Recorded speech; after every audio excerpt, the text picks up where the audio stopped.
वैष्णव मताब्ज भास्कर की चर्चा चल रही है और भागवत जी की कथा तो हो ही रही है। हम लोगों के जीवन की आधारशिला है वैष्णवता। देखो, वैष्णवता जीवन में नहीं होगी तो भगवान की कथा सुनने का भी अधिकार नहीं है। भागवत जी में लिख रही है, कोई हम अपने मन से नहीं बोल रहे हैं, भागवत जी के महात्म्य में लिख रही है कि विष्णु दीक्षा विहीनानाम नाधिकारः कथा श्रवे।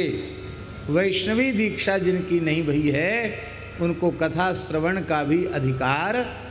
महाराज जी लिखा है,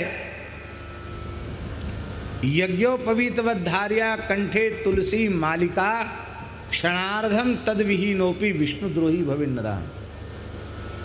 जैसे द्विजाति को यज्ञोपवीत सतत धारण करना चाहिए, ऐसे ही वैष्णव मात्र को निरंतर कंठी युक्त होना चाहिए। आधे क्षण के लिए गले में तुलसी की माला नहीं रही, कंठी नहीं रही, तो विष्णुद्रोही भवेन्नरा, वो भगवत द्रोही के तुल्य हो जाता है। अब बहुत से लोग, तमाम लोग ऐसे बैठे हैं यहाँ भी, दीक्षा तो ले लीजिए, कंठी नहीं है, तिलक नहीं है। आवश्यक नहीं दीक्षा लेना, आप ऐसी कथा सुनो, राम राम करो, भगवान की सेवा को कोई परेशानी नहीं। लेकिन यदि आपने संस्कार ग्रहण किया है तो प्राणपण से संस्कार का निर्वाह होना चाहिए। प्रतिज्ञापूर्वक, प्रतिज्ञापूर्वक तिलक, प्रतिज्ञापूर्वक तुलसी, प्रतिज्ञापूर्वक खान पान की शुद्धि, प्रतिज्ञापूर्वक एकादशी, सब कुछ साधन प्रतिज्ञापूर्वक होना चाहिए। डुलमुल से नहीं चलेगा। और नहीं तो आवश्यक नहीं है, क्या आवश्यकता है, ऐसे ही भजन करो। बढ़िया से बढ़िया बीज है, अच्छी किस्म का बीज है, और भूभर में डाल दो। भूभर तो जानोगे नहीं? भूभर जानते हो कि नहीं? किसको कहते भूभर?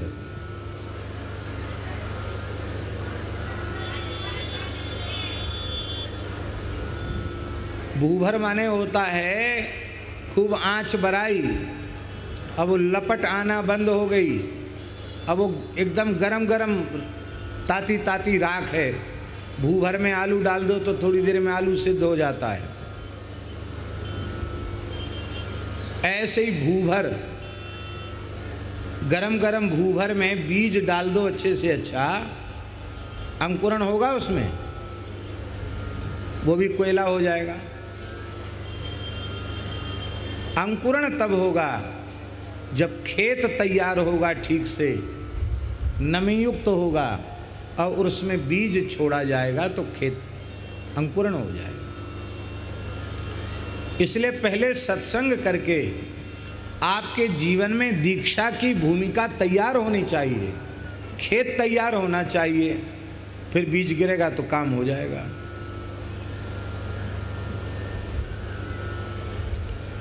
लेकिन लोग बहुत ज़्यादा आग्रह करते हैं, और फिर कोई वैष्णव कह देता है तो हमारे मन में ये भाव होता, किसी संत ने कह दिया, किसी वैष्णव ने कह दिया, तो भैया ये तो भगवान की आज्ञा है, ऐसा मानकर जो अपने को गुरुजनों ने दिया है वो दे देते हैं। अब न करो तो उससे हानि तुम्हारी होगी, अब करोगे तो लाभ तुम्हारा होगा। इसलिए निष्ठापूर्वक वैष्णव धर्म का पालन करना, अत्यंत निष्ठापूर्वक पालन करना। हाँ, दिखावा न हो, हम जहाँ हों सब जगह एक जैसे हों।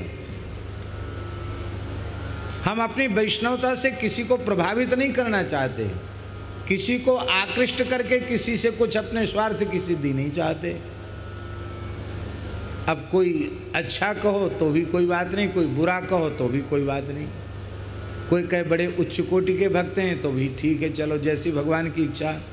हम भक्त तो नहीं हैं, पर इतने लोग भक्त कह रहे हैं तो अब इनकी वाणी तो ठाकुर जी सत्य करेंगी, भक्त हो जाएंगे हम भी, ये भाव मन में करना। और कोई कहे कह रहे तो पाखंडी है, ढोंगी है, बगुला भगत है, ये बिल्कुल सांची कह रहे है। हम ऐसे न होते तो ठाकुर जी हमको हृदय से क्यों न लगा लेते, ये बिल्कुल ठीक कह रहा है। इस तरह से न स्तुति का प्रभाव चित्त पर पड़ना चाहिए, न निंदा का प्रभाव पड़ना चाहिए। बस अपने काम में लगे रहो। ठाकुर जी अपनी ओर से कृपा करके हम सबको व्यस्त बना कर रखें। किस चीज़ में व्यस्त बना के रखें? सेवा में और सुमिरन में। दो चीज़ में भगवान हम लोगों को व्यस्त बना के रखें, ये भगवान से प्रार्थना है। बोलो भक्तवत्सल भगवान की। तो श्री राम तारक सजक्षर मंत्राज का जो बीज है, उस बीजाक्षर की व्याख्या हो चुकी है। फिर जो मध्यम पद है राम शब्द से चतुर्थी का एक वचन, उसकी भी चर्चा हो चुकी है, जो संबंध का वाचक है। और अब अंतिम नमः पद, नमः पद का भाव व्यक्त किया जा रहा है। 18वें श्लोक में जगतगुरु श्रीमदाद्य रामानंदाचार्य भगवान नमः पद का अर्थ बता रहे हैं। बहुत ध्यान से श्रवण करें।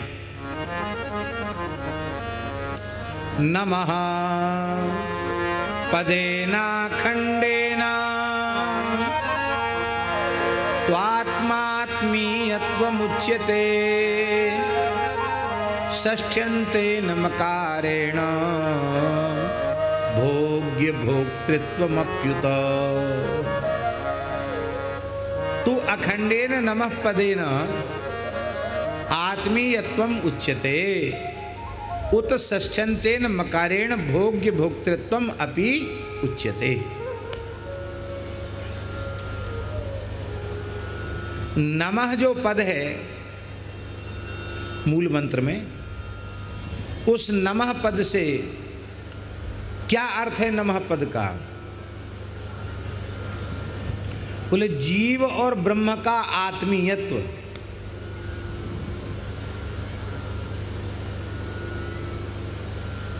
समझ में आई नहीं आई? शरीर में आत्मीयत्व नहीं है,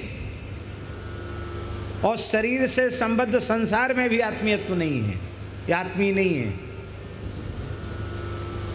ये आत्मीयत्व इसमें होता तो हम शरीर छोड़ते ही क्यों, हम संसार छोड़ते ही क्यों? सच्चा आत्मीयत्व, आत्मीयता वो जीवात्मा और परमात्मा के ही मध्य है। क्योंकि भगवान छाती ठोक कर कह रहे हैं, ममैवांसो जीवलोके जीवभूतः सनातनः मनःषष्ठानीन्द्रियाणि प्रकृतिस्थानि कर्षति, श्रीमद् भगवद गीता में। तो वस्तुतः यह जीव भगवान का आत्मीय है। और जो षष्ठ्यंत मकार है, उस मकार से भोग्य भोक्तृत्व भाव संबंध भी द्योतित होता है, कहा जाता है। आत्मीय भाव संबंध जो है ना, आप हमारे बड़े आत्मीय हैं, तो आत्मीय भाव संबंध दो प्रकार का होता है। एक आत्मीय भाव संबंध होता है सखंड, और एक होता है आत्मीय भाव संबंध अखंड। एक तो खंड वाला होता है सखंड, और एक अखंड होता है जिसमें पूर्णता है, जिसमें खंड नहीं है। ना और मह,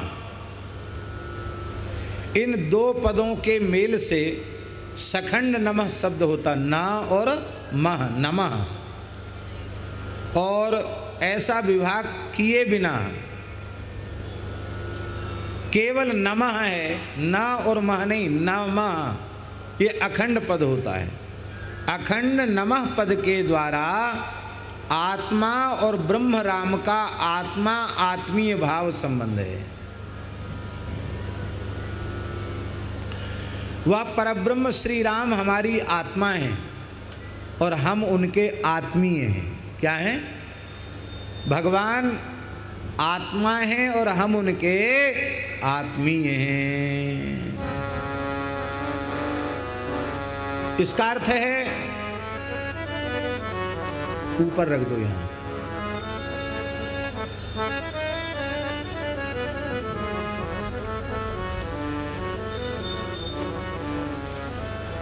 परब्रह्म परमात्मा श्री राम वो सबकी आत्मा है। और देखो पंडित जी, चेतन जीव भी आत्मीय है और ये अचेतन देहेंद्रियादि भी आत्मीय, मन भगवान का ही तो है? जीव भी भगवान का है और ये प्रकृति भी भगवान की है, सब कुछ भगवान का है। इस प्रकार दोनों का आत्मा आत्मीय भाव संबंध होता है। आत्मा शब्द का अर्थ है शरीरी और आत्मीय का अर्थ है शरीर, किंतु आत्म शरीर भाव संबंध उसको आधाराधेय भाव से पहले कहा जा चुका है, इसलिए आपलि व्याप्तौ धातु से आत्मा शब्द की सिद्धि होती है। इसका अर्थ होता है व्यापक परमात्मा, यह सभी में व्याप्त होकर रहने वाले सर्वव्यापक कहलाते हैं। आत्मीय का अर्थ होता है परमात्मा से व्याप्य चेतना चेतनात्मक जगत। इस प्रकार आत्मीयत्व के द्वारा भगवान और जगत का व्याप्य व्यापक संबंध है। बोलो भक्तवत्सल भगवान की जय। जय जय श्री राधे। इस प्रकार से यह आत्मीय आत्मत्व संबंध है और दूसरा संबंध कहा गया भोग्य भोक्तृत्व भाव संबंध। भोग का अर्थ है कर्म और भोक्ता का अर्थ है भोग का कर्ता। यहाँ भोग का अनुभव अर्थ विवक्षित है।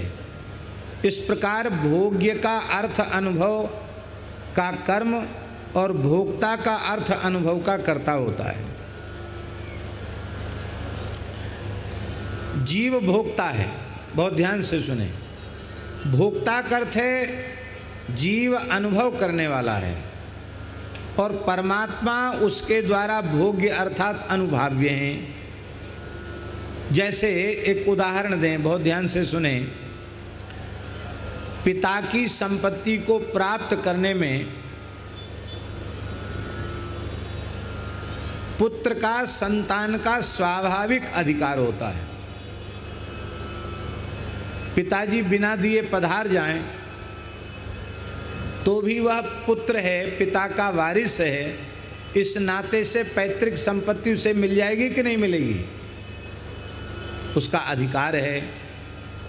जैसे पिता की संपत्ति को प्राप्त करने का पुत्र मात्र का स्वाभाविक अधिकार है, ऐसे ही प्रभु श्री राम का अनुभव करने, बहुत ध्यान से सुने, भगवान के अनुभव का अधिकार ऐसे ही प्रत्येक जीव को प्राप्त है जैसे पिता की संपत्ति का अधिकार पुत्र को प्राप्त है।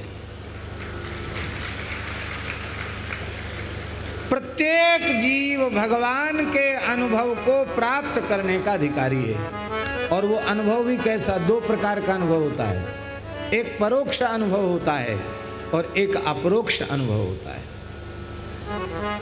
अभी जो कुछ हम देख सुन रहे हैं ना कथा लीला के माध्यम से, उससे जो अनुभव हो रहा वो हो रहा परोक्ष।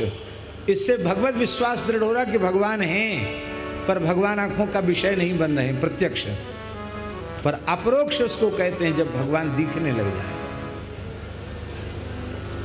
ये जन्म सिद्ध अधिकार है हम लोगों को भगवान के दर्शन का, प्रत्येक मनुष्य का अधिकार है। तो जीव सांसारिक पदार्थों को अपना भोग्य समझता है और स्वयं को उनका भोक्ता, किंतु कर्मरूप अज्ञान उपाधि के कारण ऐसा वो समझता है। जीव के स्वाभाविक अनुभाव्य भगवान है और जीव उनका स्वाभाविक अनुभविता है। इस संबंध का बोध कराता है नमः पद।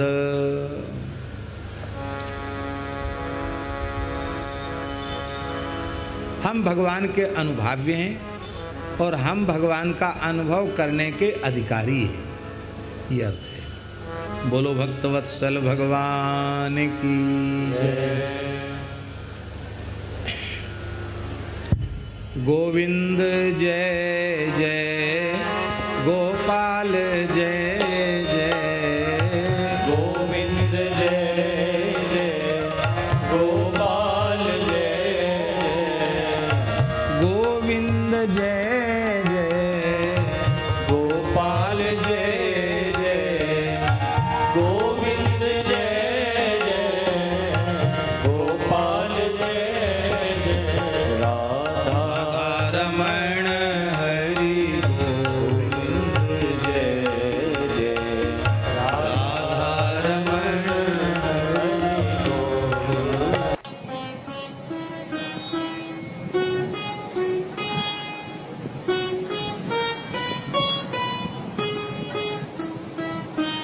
श्री सीताराम। प्रतिदिन सत्संग एवं दर्शन के लिए श्री महाराज जी के ऑफिशियल चैनल को जरूर सब्सक्राइब करें।